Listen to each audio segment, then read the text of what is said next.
Curry dumplings, a flavor bomb on your plate. Finely dice the onion and garlic. Melt the butter in a pan. Add the onions and saute until slightly golden. Then add the garlic and cook for another 2 minutes. Measure the spices: salt, curry powder, black pepper, chili powder, and garam masala. Add everything to the pan, stir well, and cook for 1 more minute. Pour in the tomato puree and let it cook for about a minute. Then add the cream and simmer, stirring until the sauce thickens.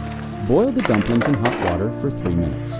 Then transfer them to an air fryer and cook at 464 degrees Fahrenheit or 240 degrees Celsius for about 10 minutes until crispy and golden. Place the cooked dumplings into the curry sauce and sprinkle with chopped dill and basil. Super delicious.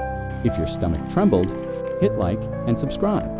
Your support is like a spoon of cream in the curry of my life.